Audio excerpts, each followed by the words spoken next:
إن الحمد لله نحمده ونستعينه ونستغفره ونعوذ بالله من شرور أنفسنا ومن سيئات أعمالنا من يهده الله فلا مضل له ومن يضلل فلا هادي له أشهد أن لا إله إلا الله وحده لا شريك له وأشهد أن محمدا عبده ورسوله لا نبي بعده اللهم صل وسلم وبارك على سيدنا محمد وعلى آله وصحبه أجمعين. Hadirin kaum muslimin, kaum muslimat, bapak-bapak, ibu-ibu dirahmati Allah Subhanahu wa taala, untuk mengisi kajian zuhur kita pada hari ini, yaitu Al-Mukarram Al-Ustaz Dr. Haji Ahmad Ghani MAG. Kepada Al-Ustaz kami persilahkan.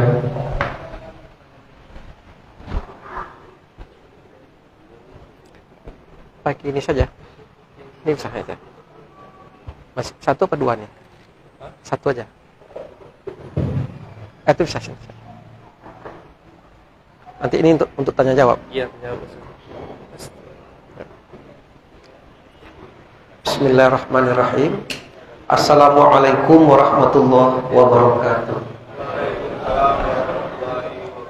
Alhamdulillah wassalatu wassalamu ala Rasulillah wa ala alihi wa sahbihi wa mawala amma ba'du.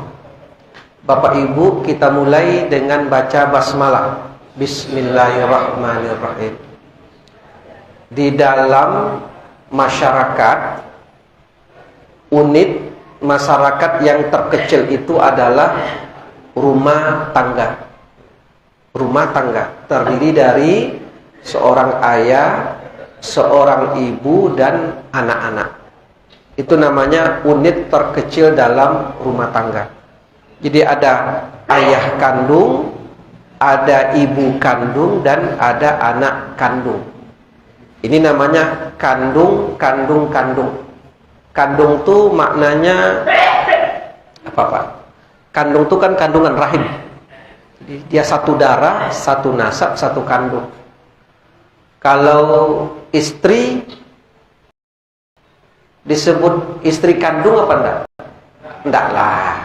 Istri enggak bisa disebut kandung. Kalau istri itu kandung, tentu tak bisa kita menikah ya. Istri itu kan orang lain. Ibu, bapak, betul enggak istri itu orang lain? Iyalah, orang lain. Ibu, suami itu orang lain apa tidak?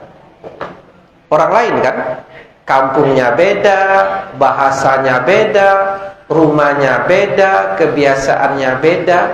Lantaran diikat oleh akad nikah, baru kita serumah. Kalau akad nikah ini putus, ya pisah lagi. Maka Pak, karena istri itu orang lain, biasanya kita kalau ke orang lain, akhlak kita bagus apa tidak? Bagus. Maka berbaik-baiklah dengan orang lain itu. Kan orang lain. Nah, tapi Bapak Ibu sekalian, meskipun kandung dalam satu keluarga, tetapi kalau soal harta, kandung tadi bisa jadi hilang. Ada orang adik-beradik kandung, tapi lantaran bermasalah dengan harta keluarga, pisah apa tidak? Pisah. Lebaran ini saling berkunjung atau tidak? Tidak. Karena konflik harta. Ada enggak soal harta anak kandung menggugat ibu kandung? Nah, coba bayangkan, kandung tapi menggugat. Begitu kita besarkan anak nih, kita tepuk-tepuk ekornya dari kecil, kita susui, ibu susui dia, dikasih makan, diurus, tidur, mandi, cebok dan segala macamnya. Begitu besar, digugatnya kita. Ada apa tidak? Apa masalahnya? Harta. Bahkan kalau kita searching di Google, cek anak kandung bunuh ibu kandung. Ada apa tidak? Soal harta. Jadi harta ini jangan main-main. Jangan main-main. Ya. Nah, salah satu dari bentuk perpindahan harta itu, jadi harta dalam rumah tangga tak boleh berpindah sembarangan. Jadi yang si abang ambil emas, yang si adik ambil tanah, tidak boleh. Dia mesti harus ada tata cara pindah harta. Jadi bentuk-bentuk perpindahan harta dari orang tua kepada anak, kemarin kita bahas ada nafkah, ada wasiat, ada hibah, kemudian ada waris. Nah, di dalam kesempatan ini kita akan bahas bentuk-bentuk perpindahan harta karena sebab waris. Sebab waris. Ada 3 rukun sebab perpindahan harta karena faktor waris. Pertama namanya harus ada pewaris.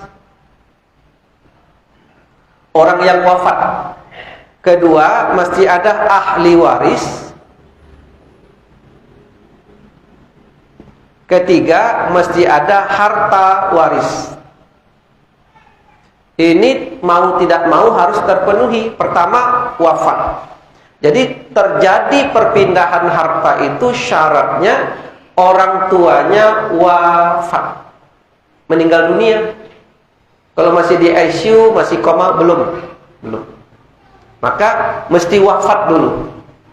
Maka syarat terjadi waris itu adalah wafat. Kemudian yang kedua ahli waris. Nah, ahli waris ini syaratnya adalah begitu pewaris wafat, ahli waris ini hidup. Contoh, mayit wafat, dia punya 4 orang anak. Laki-laki, perempuan. Nah, syaratnya adalah begitu mayit wafat, ahli waris ini hidup, maka dia jadi ahli waris. Kalau ada 1 orang anak wafat dulu ketika kuliah, ketika pulang kuliah tabrakan pakai sepeda motor, meninggal. Berarti begitu mayit wafat, yang satu ini sudah wafat duluan, tidak jadi ahli waris. Macam mana mau membagi orang itu sudah wafat? Ya apa tidak? Itu syaratnya. Tetapi hati-hati, kita ini sering melakukan penundaan pembagian waris. Mayit wafat. Tentu mayit wafat, Pak ya. Mayit wafat, anak ada 4 orang. Setahun belum dibagi, 2 tahun belum dibagi, 3 tahun belum dibagi, 4 tahun belum dibagi. Sudah wafat pula 2 orang, belum juga dibagi. Hati-hati. Contoh, saya ada seorang ibu datang mengadu, bukan mengadu, konsultasi. Ustadz, saya punya tanah 1 hektar. Ada yang menawar 1 M. 1 M, Pak. 1 M. Nah, ibu ini umurnya 65 tahun. Umurnya 65 tahun, punya tanah harga 1 M. Yang ibu tanyakan apa? Ustadz, boleh tidak 1 M ini saya bagi ke anak-anak? Boleh lah, Bu, silakan, tidak ada masalah. Nah, tanah ini ibu dapat dari mana? Maaf ya, Bu, dari mana? Dari warisan ayah saya. Kalau itu warisan dari ayah ibu, ibu adik-beradik berapa orang? Saya adik-beradik 3 orang. Laki-laki, perempuan. 3 orang dia. Pertanyaan saya, mana yang 2 orang lagi? Sudah wafat, Ustadz. Sudah lama wafatnya. Wah, iyalah. Pertanyaan saya, waktu dulu ayah ibu wafat, yang 2 orang ini hidup apa tidak? Hidup, Ustadz. Hidup. Berarti kasus dalam rumah tangga ibu ini waris lama baru dibagikan, yang 2 sudah wafat. Maka ketentuannya adalah yang 2 tadi dihidupkan balik. Ini hebat waris Pak, yang mati bisa kita hidupkan balik. Maka yang 2 itu ibu hidupkan balik. Kalau begitu, tanah 1 M itu bukan milik ibu seorang diri, itu mesti bertiga yang punya. Tapi sudah wafat Ustaz, betul sudah wafat. Tetapi ketika orang tua ibu dulu wafat, yang 2 ini hidup, dia jadi ahli waris. Tapi karena terjadi penundaan pembagian waris yang cukup lama, akhirnya beberapa ahli waris sudah wafat. Tapi jatah dia tidak akan hilang. Kalau begitu seperti apa Ustaz? Nah, kalau begitu berlaku hukum yusikumullahu fi auladikum lizzakari mislu hazzil unsayayin. Allah mewasiatkan untuk kalian bagi laki-laki 2 bagian perempuan, berarti 2:1. Maka 2:1. Seperti apa caranya? Sederhana. 2 porsi laki-laki, 1 porsi perempuan. Karena laki-laki ini 1 orang, maka 2 kali 1. Berapa Pak 2 kali 1? Pintar jemaah nih, 2. Ini matematik kelas 1. Perempuan berapa orang? 2. Karena perempuan 2, porsinya 1, maka 1 kali 2 sama dengan 2. Berapa 2 tambah 2? 4. Berarti asal masalah 4. Maka harta 1 M ini bagi 4. Berapa bagi 4-nya Pak? 250 juta, 250 juta, 250 juta, 250 juta. Untuk laki-laki 2 bagian. Berarti dapat berapa laki-laki? 500. Yang untuk perempuan 250. Ustadz, tapi yang 2 ini sudah wafat. Kalau begitu serahkan ke ahli warisnya. Yang laki-laki, nanti laki-laki itu dapat porsi 500 juta ahli waris. Oleh ahli waris nanti dibagi pula. Maka saya jawab, jatah ibu di situ cuma 250 juta. Lama ibu ini termenung. Yang datang bertanya tadi, karena di luar ekspektasinya. Tidak menyangka seperti itu pembagian. Agak berubah mukanya. Tadi membayangkan 1 M, ternyata hanya berapa? 250 juta. Yang terjadi sama ibu ini adalah dia menguasai harta waris dalam jangka yang panjang, sehingga merasa seolah-olah itu miliknya lagi. Kemudian saya jelaskan, pendapat saya seorang ustadz itu tidak memiliki kekuatan hukum untuk ibu ikuti. Ibu boleh ikut, boleh tidak, kecuali kalau ini putusan pengadilan. Nah, kalau yang 500 juta dan yang 200 juta 50 tidak diserahkan ke ahli waris, itu nanti sama dengan memakan harta anak yatim. Selesai. Maka konsepnya adalah pewaris, begitu pewaris wafat, ahli waris masih hidup. Saya memperkirakan ibu ini selepas dari saya, dia akan mencari ustadz lain untuk bertanya. Iya apa enggak jemaah seperti itu?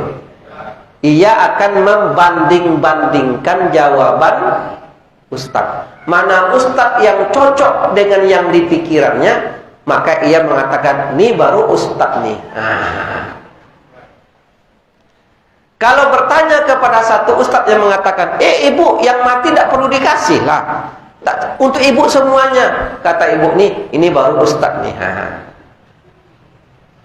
Tapi kalau spesifikasinya ahli syariah, ini penjelasan. Jadi ada pewaris, ada ahli waris, ada harta waris. Kalau ada pewaris orang yang wafat, ada ahli waris orang yang hidup, tapi hartanya tidak ada, tidak jadi proses waris. Apa yang mau dibagi? Barangnya tidak ada. Nah, apa yang kita bicarakan ini Bapak Ibu menjadi sebab-sebab perpindahan harta dalam rumah tangga. Sebab-sebab berpindah harta. Jadi suka tidak suka kita ini, begitu kita wafat, harta kita akan menjadi milik orang, akan menjadi milik anak-anak, ya, otomatis itu. Nah, sehingga Bapak Ibu sekalian, bila ada apa sebabnya pewaris dan ahli waris saling mewarisi? Apa sebab? Nah, sebabnya adalah pertama karena faktor nasab. Jadi antara pewaris dengan ahli waris ada hubungan kandung tadi, nasab. Ya, jelas bahwa itu anak kandung. Dan nasab tadi tidak bisa putus oleh apapun. Kata ayahnya, engkau anak durhaka, engkau jarang jenguk saya, engkau ini pemabuk, engkau ini narkoba. Sakit hati ayah gara-gara kamu. Besok kalau ayah mati, kamu tak dapat warisan ayah. Bisa apa tidak? Tak bisa, tetap dapat. Karena nasab. Kamu ayah keluarkan dari kakak, keluarga besar. Bisa apa tidak? Tetap dapat. Kecuali Bapak Ibu sekalian, ada sebab-sebab terhalangnya ahli waris mendapatkan harta waris. Ada sebab. Di antaranya apa? Pertama, ahli waris melakukan perbuatan melawan hukum dengan melakukan percobaan pembunuhan kepada pewaris yang dihukum di atas 5 tahun penjara. Begini, rupanya anaknya tadi tahu pengajian kayak kita nih Pak. Kalau ayah mati, kita dapat harta waris. Ternyata anaknya nih tak sabar ayahnya itu cepat mati. Nauzubillahimin, tak sabar dia. Jadi dia ingin dapat cepat harta. Ditunggu-tunggu ayahnya tak mati-mati, tak wafat-wafat. Akhirnya apa Pak? Akhirnya apa? Dipercepatlah ayahnya itu wafat, dilakukanlah upaya pembunuhan terhadap ayah kandung. Ini dengan model sekarang mungkin terjadi apa tidak? Mungkin saja. Nauzubillah. Nah, ternyata ayah kandungnya ini kerjaannya contoh badagang, menggale kain. Beli galeh lah ayahnya ini ke Bukit Tinggi, di Pasar Taur Kuning, pakai mobil. Begitu masuk jalan tol, dicekat tol kita lagi, tak berfungsi rem, tak berfungsi rem. Terjadi kecelakaan tunggal. Kemudian datang polisi, diselamatkan suami istri tadi, bawa ke rumah sakit. Alhamdulillah tidak meninggal dunia. Mobil ditarik, diamankan di polsek setempat. Dilakukanlah upaya interogasi. Kenapa terjadi kecelakaan? Begitu dicek, Polisi punya alibi, ini kok tidak ada bekas rem. Dicek rem, ternyata tali remnya itu putus secara rapi pakai tang atau pakai gunting. Polisi mulai curiga, berarti ini peristiwa hukum, bukan peristiwa biasa. Karena itu peristiwa hukum, maka mesti dilakukan proses hukum, dilakukanlah penyelidikan. Begitu suami istri ini siuman di rumah sakit, tanya, "Pak, assalamualaikum, salam. Macam mana kabar Pak?" Kata Pak polisi. Giko lapor Pak polisi mulai agak mendingan. "Pak, boleh kami bertanya-tanya?" "Silakan Pak polisi." "Sebelum Bapak berangkat ke Bukit Tinggi, mobil Bapak ini ada yang makai apa tidak?" "Siapa yang makai mobil?" "Tidak ada Pak polisi. Malahan sore itu baru dari bengkel. Terus saya letak di garasi. Paginya saya berangkat lagi." "Ada CCTV di rumah?" "Ada Pak polisi." "Boleh Pak kami lihat?" "Silakan." Datang buka CCTV, nampaklah seseorang memang membawa sesuatu masuk ke bawah mobil. Di screenshot foto, print, bawa ke bapak yang sakit. "Kenal Bapak dengan orang nih?" "Kenal lah Pak." "Siapa nih?" "Anak kandung saya yang paling besar." Biasanya alibi polisi jika terjadi peristiwa pidana itu akan dimulai dari keluarga terdekat. Betul apa tidak? Nah, alibi polisi, "Ini siapa?" "Anak saya." "Apa pekerjaannya?" Menganggur. "Sehari-hari seperti apa?" "Itulah Pak polisi, anak ambo yang cieko memang agak nakal. Ini tuh mulai narkoba." Alibi polisi semakin kuat. Dicekoki, tangkap, bawa ke kantor polisi. Ditanya, betul dia ternyata yang menggunting tali rem. Apa motifnya? Motivasinya apa? Kan motif namanya kan? Ternyata motifnya adalah ingin ayahnya cepat mati dengan motivasi mendapat harta waris. Nah, biasakan yang enak itu begitu ada kasus pembunuhan, kasus segala macam, kita tertarik menengok motif. Ya apa tidak? Motifnya apa?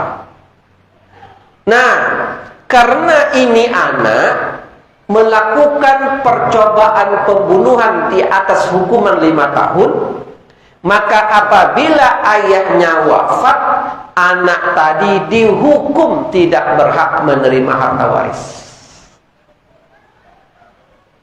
Tidak bisa, batal. Maka ada kaidah, seseorang yang mempercepat sesuatu sebelum waktunya, maka ia dihukum tidak mendapatkan sesuatu tadi. Jadi kalau ada anak mempercepat ayahnya wafat dengan membunuh, maka ia dihukum tidak mendapatkan harta waris. Nah, inilah gambaran umum tentang prosesi dari sistem waris dalam Islam. Jadi ada pewaris, ada ahli waris, ada harta waris. Demikian saya berikan pengantar 15 menit. Ada tanya jawab, dipersilakan. Silakan. Ini dulu Pak, yang pertama ya. Terima kasih Pak. Ada 2 pertanyaan Pak ya. Yang pertama, yang dimaksud pewaris ini apakah suami istri atau salah satu Pak? Apakah perpindahan harta waris ini bisa dieksekusi setelah dua-duanya meninggal atau salah satu? Itu pertama Pak. Yang kedua mengenai persentase pembagian antara anak laki-laki dan perempuan. Yang laki-laki itu kan dapat 50% ya. 2:1. 2:1 ya. Kalau sekiranya apa ya, dalam apa? Kalau ada persetujuan dari anak laki-laki, misalnya karena kondisi ekonominya mungkin bagus ya. Tapi bagi di atas anak laki-laki, Dibagi rata. Dibagi rata misalnya itu, tapi itu persetujuan bagaimana? Nah, Dua itu terima kasih. kita jawab yang nomor 2 dulu. Biasa kalau kita ujian, kita jawab yang soalnya mudah dulu ya. Nomor 2, bolehkah harta waris dibagi secara damai? Istilahnya as-sulhu, sad lam ha, as-sulhu damai. Secara musyawarah, tidak seperti yang saya lakukan tadi. Ulama berbeda pendapat. Satu pendapat mengatakan karena ini hukum Allah, ternyata suka tidak suka, yang tukang bagi harta itu Allah, bukan kita. Hebat gak Pak? Bukan RT, bukan Pak RW, bukan ketua pengurus masjid, bukan Pak Imam, tapi yang tukang bagi harta ini siapa? Allah. Itu satu. Yang kedua, prinsip dari waris itu adalah untuk menghindarkan konflik. Karenanya jika terjadi pembagian ini secara musyawarah, boleh apa tidak? Satu ulama mengatakan boleh, dengan syarat seluruh ahli waris setuju. Setuju. Ridho.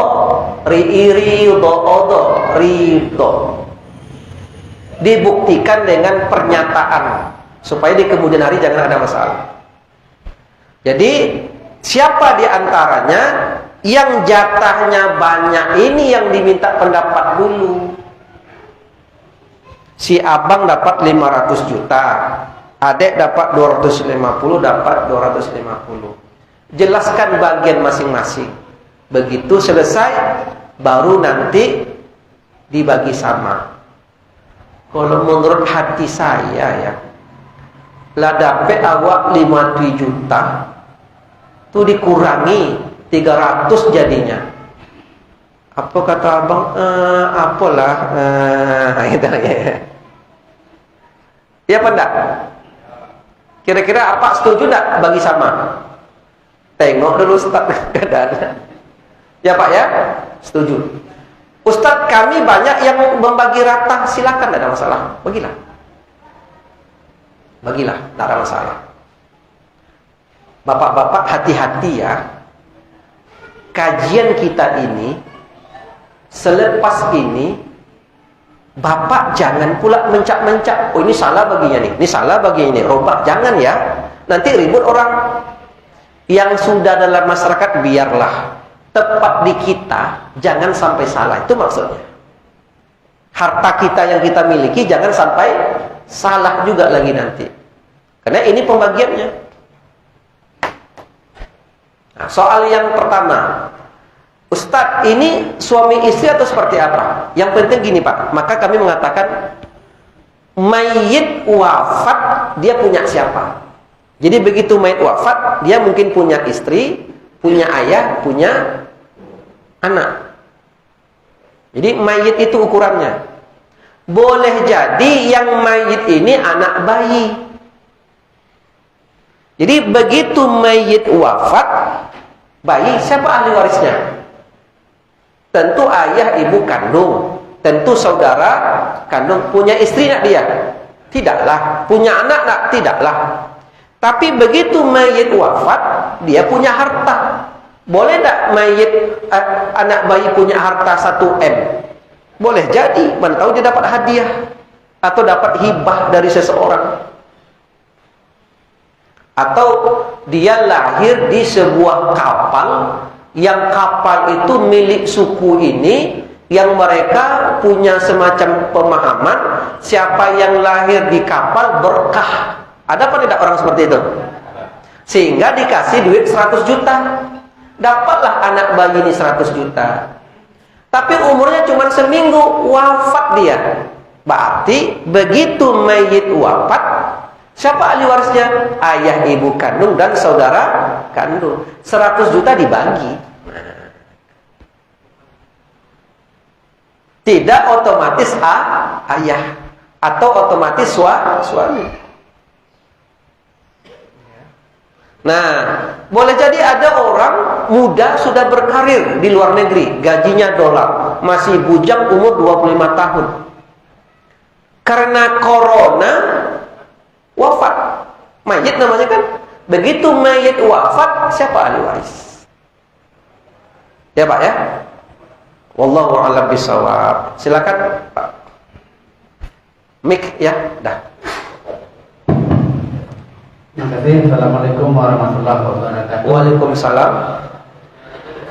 Ini pertanyaan pertama hampir mirip dengan ibu-ibu yang konsultasi dengan Pak Ustadz tadi. Ya. Nah, cuma persoalannya waktu bapaknya meninggal, dia masih hidup bertiga itu. Setelah itu barulah meninggal perempuan satu. Cuma persoalannya perempuan ini meninggal, dia tidak punya keturunan. Ya. Suaminya juga sudah meninggal. Nah, itu pertanyaan pertama, gimana pembagian harta. Kemudian yang kedua, ada seorang ibu. Tunggu dulu Pak, satu saja dulu. Satu. Karena satu tuh 10 menit ke. Nah, begitu mayit wafat, nanti akan ada orang yang namanya kalalah. Satu subjudul, satu pertemuan biasanya di kampus. Kalalah itu orang yang wafat, dia tidak punya anak kandung dan tidak punya ayah ibu kandung. Kalalah itu sama sebenarnya asal katanya tali pengikat. Apa nama kalau orang Arab tuh? Hel apa? Hegel. Kan ada tali pengikat. Tali pengikat itu kan samping tuh. Ke atas tidak ada, ke bawah tidak ada. Jadi kita dalam berkeluarga ada ke atas ayah ibu, ada ke bawah anak-anak kandung, kiri kanan saudara kandung. Jadi ada orang wafat tidak punya anak kandung, tidak punya ayah ibu kandung, tapi dia punya saudara kandung. Maka yang perempuan ini ahli warisnya adalah saudara kandung. Boleh jadi tetapkan dulu jatah almarhum ini. Kemudian karena dia sudah wafat, tidak ada anak kandung dan ayah ibu kandung wafat, tentu kembali ke mereka berdua balik harta itu. Paham Pak ya? Tapi dijelaskan dulu posisi hartanya. Wallahu a'lam bishawab. Yang kedua Pak, silakan. Ini kasus yang kedua, ada seorang ibu. Ibu ini kan tinggal bersama anak dan menantu sama cucunya ini. Ibu ini dapat warisan dari orang tuanya. Nah, tinggallah dia dengan anak menantunya di warisan itu. Cuma sebelum waris ini dapat sama ibu itu, anaknya laki-laki ini meninggal. Sebelum dia mendapatkan waris dari orang tuanya tadi, anaknya itu meninggal. Tinggallah dia serumah dengan menantu dan cucu-cucunya. Ini harta ibu ini gimana membaginya nanti? Umpama dia meninggal, karena dia dapat waris dari ibunya, dia bawa tinggal menantu sama cucu-cucunya. Jadi sederhana Pak, supaya tidak ribet, caranya begitu. Begitu mayit wafat, dia punya siapa? Ayah ibu kandung ada apa tidak? Tidak. Suami ada apa tidak? Tidak. Anak kandung ada apa tidak? Cucu kandung? Cucu yang jadi ahli waris. Nah, itu caranya. Saudara kandung ada apa tidak? Ada. Saudara kandung ada. Nah, kalau dia punya saudara kandung, ingat, apabila seorang mayit wafat, ya, apabila seorang mayit wafat, ketika dia wafat itu punya anak kandung atau tidak? Tak boleh dijawab pernah punya Ustaz, sudah wafat itu jangan dibaca lagi. Itu nanti tambah susah. Begitu mayit wafat, yang ketemu sekarang siapa? Anak kandung ada apa tidak? Tidak ada. Kalau anak kandung tidak ada, ya kan? Ketika dia wafat, maka yang jadi ahli waris adalah saudara kandung mayit dengan cucu. Nah, cucunya tadi. Jadi cucu mendapat harta waris. Sudah Pak? Jadi karena ukuran kita gitu, begitu mayit wafat, nah gitu caranya. Bahwa akan ada cerita dulu dia menikah begini, turun menikah kali kedua begini, itu tidak diurus. Yang penting mayit wafat, stop ahli warisnya siapa. Nah itu dia. Cukup Bapak Ibu sekalian? Ya silakan Pak. Ini yang bertanya nih yang banyak-banyak harta ya nampaknya nih.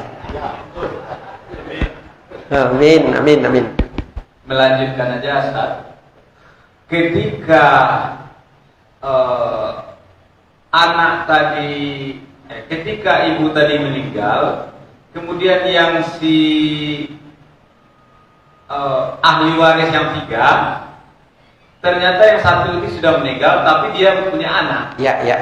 Bahagiannya apakah sama dengan yang saudaranya yang 2 ini, dari abangnya lah jadinya? Apakah menjadi ahli waris pengganti begitu dengan bahagiannya yang berbeda? Ya, terima kasih. Begitu mayit wafat, jadi ada orang adik-beradik 4 orang, 1, 2, 3, 4. Begitu yang ini sudah wafat duluan, wafat duluan. Kalau dia wafat duluan, tapi masih bujangan, selesai perkara. Selesai perkara. Tapi ada kasus, begitu dia wafat duluan karena corona, dia sudah punya anak 2 orang, laki-laki, anak yatim,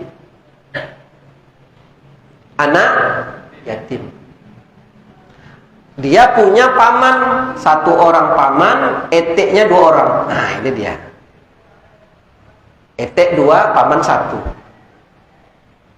Nah, begitu mayit wafat,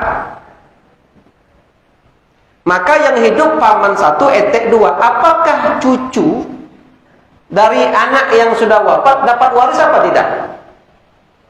Kan begitu ceritanya. Maka ia mendapat waris dengan konsep wasiat wajibah menggantikan posisi ayahnya almarhum. Nah, jadi apa kata cucu nih? Atu awak mati ya bang, iyo. Ete awak dapet, awak kok nak dapet? Biar adik ayah awak kan lah mati. Sedih tak tuh?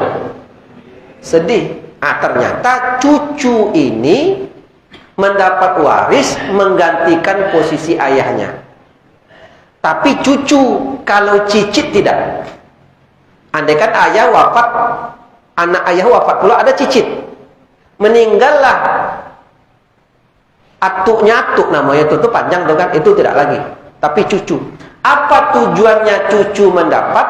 Dalam rangka kebutuhan pemeliharaan kehidupan anak. Wallahu a'lam bishawab. Ya Pak ya. Nah bagiannya nanti akan dicocokkan dan bagian posisi almarhum ayahnya dengan 2:1. Ya. Nah jadi Pak, membagi waris itu mudah, sama dengan zakat. Menghitung zakat itu tidak susah. Yang susah itu, nah kan pandai dia.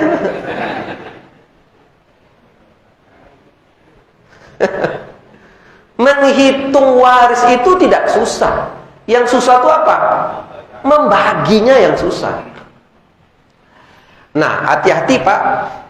Ini nih Pak, ibarat dalam buku waris, tebalnya 100 halaman contoh, ini baru sekitar 3 halaman pertama yang kita bahas.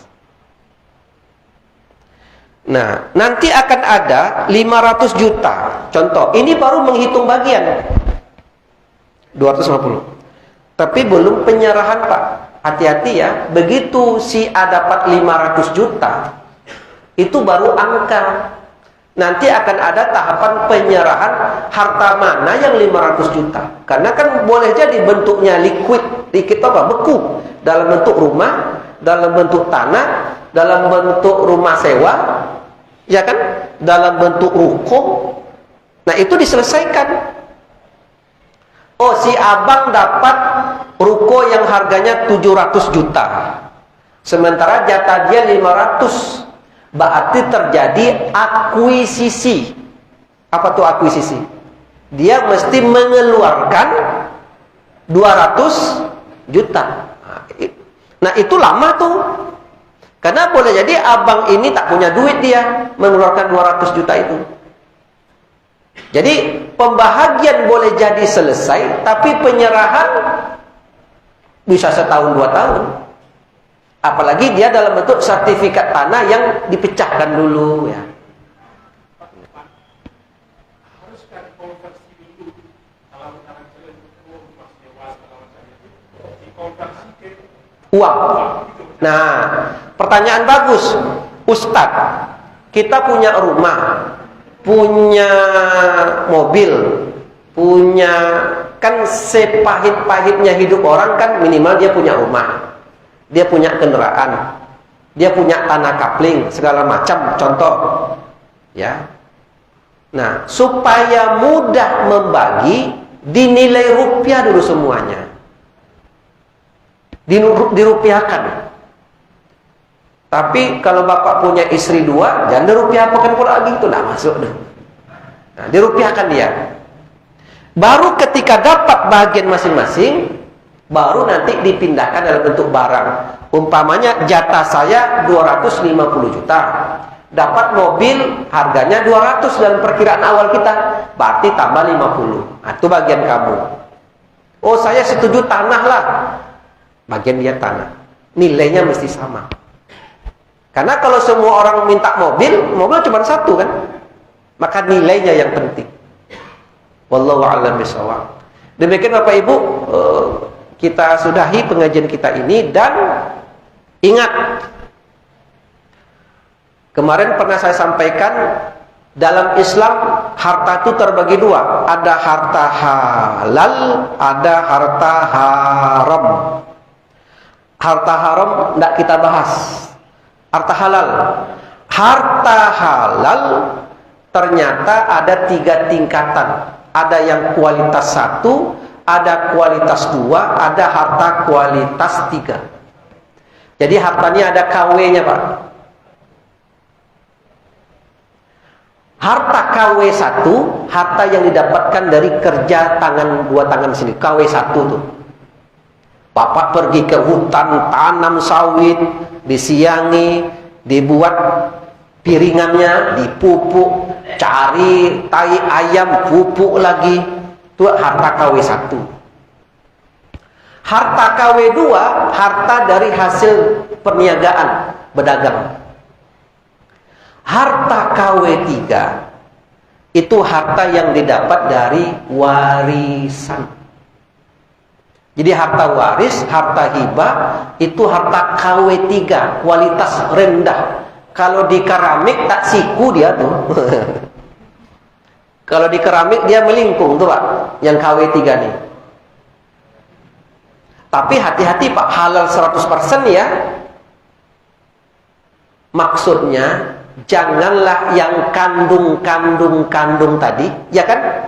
Yang kandung tadi jadi berselisih paham, tak tegur sapa, hanya gara-gara harta KW3. Kecil betul jiwanya tuh. Ya kan? Ya enggak?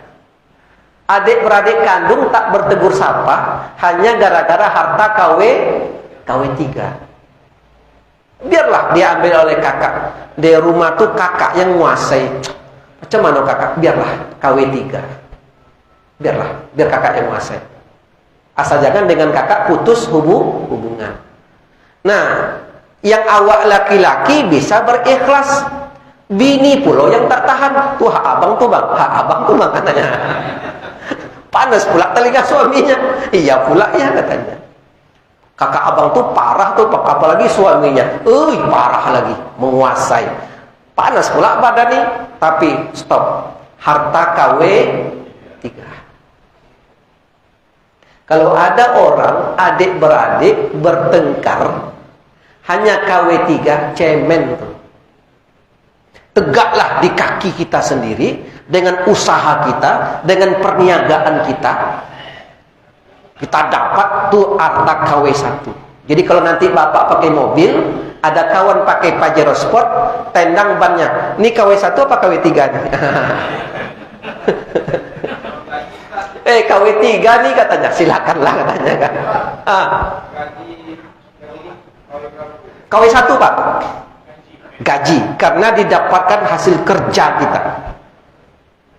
KW1. Kalau ada yang jadi satpam, itu KW111 tuh. Ya, kalau ada kawannya apalah usahanya nih. Sama-sama awak duduk, kopi sama awak, cerita sama awak, tiba-tiba pakai Fortuner baru. Mantap. Rupanya Fortuner KW3 rupanya. Wassalamualaikum warahmatullahi wabarakatuh.